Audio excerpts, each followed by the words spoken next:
Thank you for that report, Adam. Great advice there. Yeah, the wind's picking up. We are about to start seeing the action ramp up throughout today. You have to remember, we've been telling you about this storm for days, and you're probably tired about hearing any of this storm, but today is the day we will finally start to see some of those impacts and already some evidence of what is going on with PTC number 1, potential tropical cyclone 1. And its impacts here around the coastal bend. So I want to give you the wide view of our beach cameras right now. This comes to us courtesy of the city of Corpus Christi. On the upper top left, Whitecap Beach. Yeah, a lot of that coastal flooding already coming up to the turnaround there. Snoopy's Pier's been pretty dry for the past half hour or so, but starting to see some raindrops back on the camera and some movement on the Laguna Madre. If we look at the bottom right, the North Beach seawall there, yeah, you can see how high that water is. It's been like that since yesterday. So coastal access roads shut off because of that coastal flooding. Farley Boatworks in Port Aransas this morning looking a bit dreary too with those raindrops on the lens. All right, so yes, we expect those impacts along the coast, but we're also expecting heavy rainfall to reach our inland neighborhoods. That's already been the case, but we'll get to that in a moment. Here's what's going on with potential tropical cyclone number 1. It is named that because it's not quite the textbook definition of a tropical cyclone. Tropical depression, tropical storm.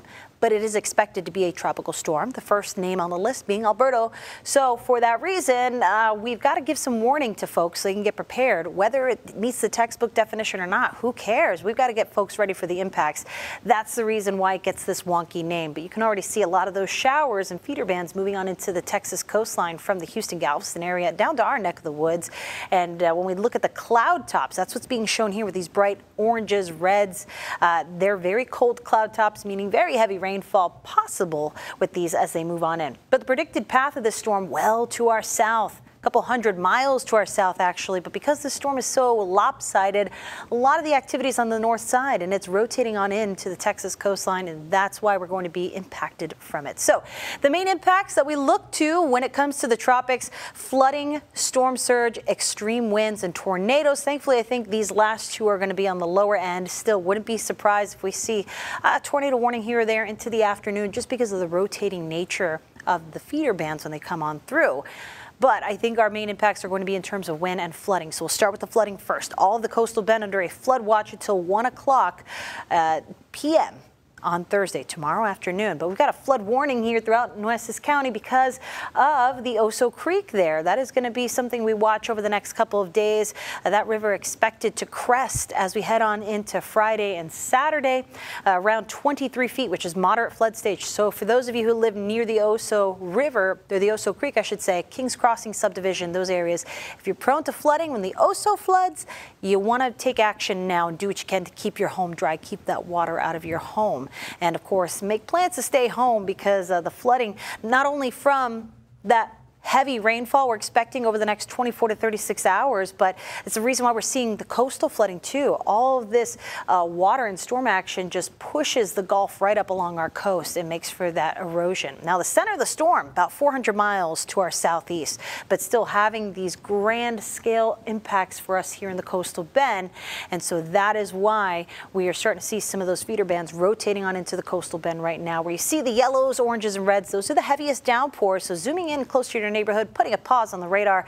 Heavy showers about to move into Rockport right now, across Highway 35. Some of that moving into southern Refugio County at this point. Sinton looks like you're kind of threading the needle here, escaping the heaviest downpours that have just moved through Portland and Gregory.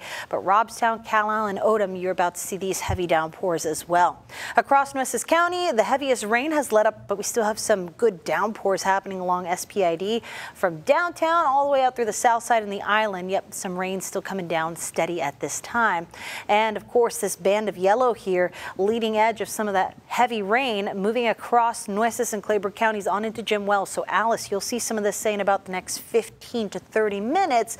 Fremont about to get this heavy shower in the north side of town, and this will eventually move on into parts of Jim Hogg and Duval counties here. So as we go through the next couple of hours, the main threats are going to be the stronger winds and the heavy rainfall, both of which I think will pick up in intensity as we head into the middle to the late afternoon hours.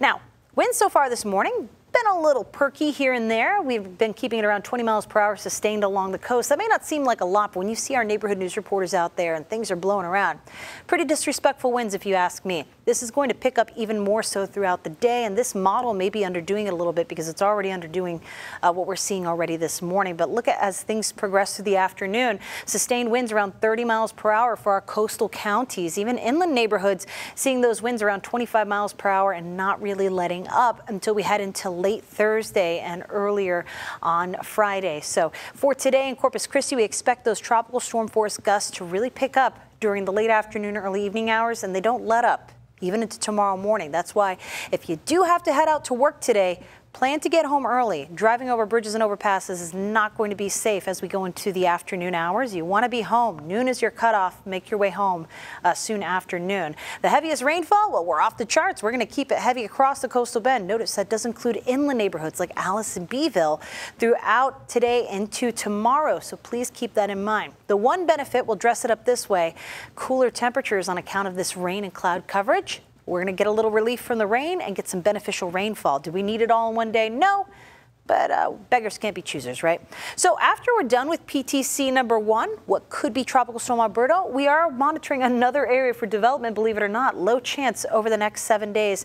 And that's because usually when one storm moves through in its wake, doesn't really leave a very friendly environment for the next storm to try to form, but still we'll keep our eyes on it. That's why our rain chances are going to stay elevated over the next 7 days. So yes, even this weekend, looking at some rainfall, however, not nearly as impactful as what we're expecting over the next 24 to 36 hours. So here's a look at that 7-day forecast. Yep, rain in the forecast each of the next 7 days. We said we needed the rain, right? And it is here. We'll be tracking the tropics through the end of the week. As I mentioned, another area of interest to follow after PTC number 1. So we'll just keep an eye on it. Nothing to worry about right now. But we do want to let you know we're taking your questions on Facebook right now. We'll get them answered here throughout Chris 6 Sunrise. So head on over to our Facebook page and leave your questions. I know a lot of folks have already asked if they should head out to work today. Definitely something that you need to address individually with your employer. If it's not safe to do so, if you've got flooded roadways or if you live in a flood-prone area, you may be able to get to work. You may not be able to get home. So it's something to definitely consider. And especially if you drive over bridges and overpasses, those winds are going to make it dicey for the drive home as well. So keep asking your questions on Facebook. We'll get them answered here on Chris 6 Sunrise. A look at your 7-day forecast shows we are getting a tall drink of water here in the coastal bend for the rest of this week.